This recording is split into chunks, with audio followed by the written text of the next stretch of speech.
Well, chapter 58 was at least entertaining, if nothing else. Welcome, guys and gals. It's Griever back here, your host with the most, bringing you guys Ayakashi Triangle chapter 58. Go figure.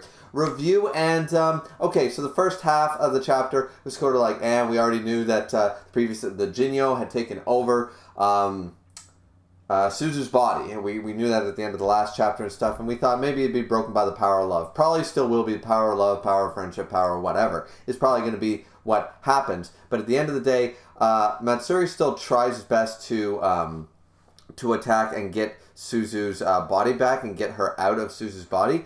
But then she reveals that she has finally figured out the original power called the Life Halo. And it's this shining like symbol behind Suzu as she flies up in the air. And she's so majestic and so regal and blah, blah, blah. And realistically, it's just explaining that she has the ability called Life Spear. And it seems to be a ball of Haku energy is what Matsuri initially thinks.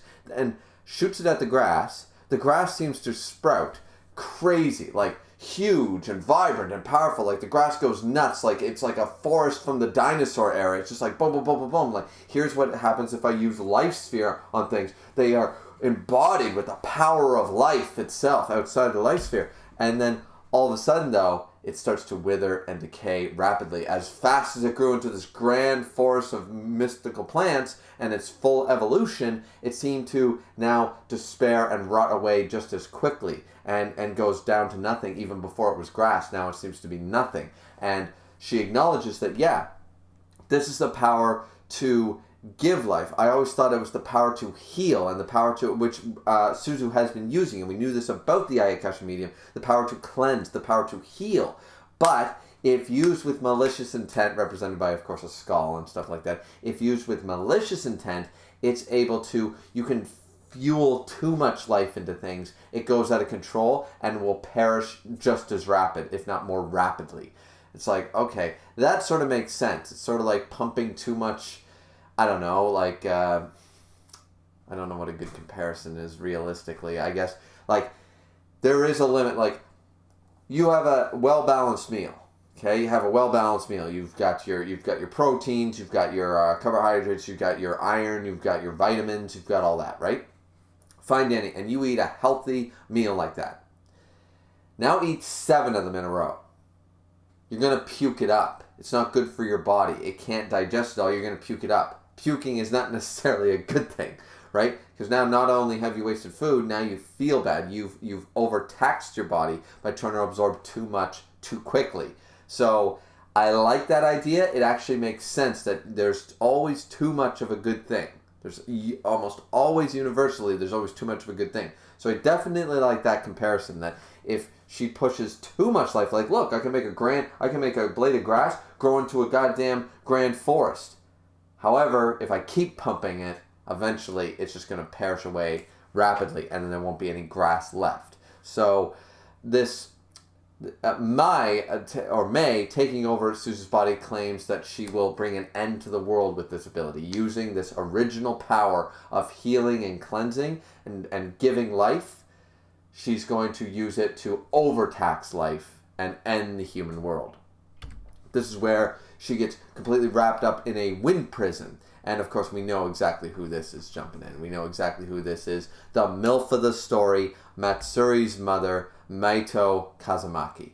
And she's looking pretty fine in her Exorcist Ninja gear, not gonna lie. It looks pretty amazing, She's already got a grasp of the situation and decides, all right, crack, let's, this is sort of that whole, the main characters are in trouble and the older character arrives, the teacher, the mentor, the father, the mother. It's classic shonen. Shows up like, well, all right, like Ishin showed up for Aizen. Kisuke shows up at times for Ichigo as well in Bleach.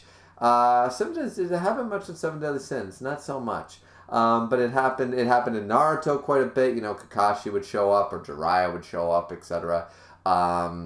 In One Piece, you had like Shanks and Yonko people show up, that kind of deal. Warlords would show up. So yeah, either way, definitely like this idea because it's very classic shonen and stuff. Now, of course, she manages to break the wind prison no problem and says, Alrighty, now I'm going to use Omokage Giant Dera Bocce. I think I said that. Dera Bocce. Whatever. Basically, make a giant form. It's the equivalent of Wand, make my monster grow! For those of you who didn't grow up in the 90s, that was the original Mighty Morphin Power Rangers thing. Every single episode, it was, and ironically, this, for once, not being an episode of the week villain, a cookie-cutter villain of the week storyline for once in Ayakashi Triangle, it's hilarious that they actually went with the classic Super Sentai, make my monster grow, and makes the giant version. It's absolutely hilarious, actually. The irony is not lost on me. So this is where she claims that I'll crush anything that gets in my way, and now Matsuri's mother is just going, all right, well, I believe that's my line. Time to go at it, and she doesn't seem very concerned at all. Though she did acknowledge breaking out of that wind prison that easily. It took a little balls.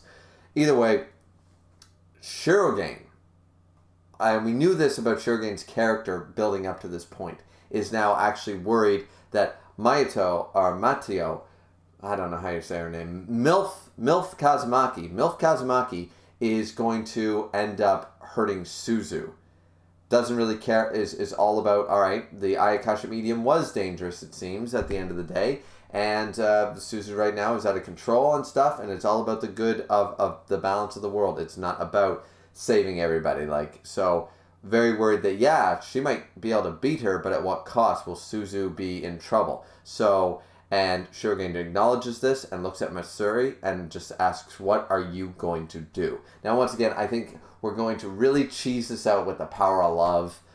And not in a good, Medica Box way. Medica Box did that perfectly twice in the series. Did it twice. It didn't feel, even though that was literally acknowledging the tropes of shonen and butchered them to make a point for that entire reason.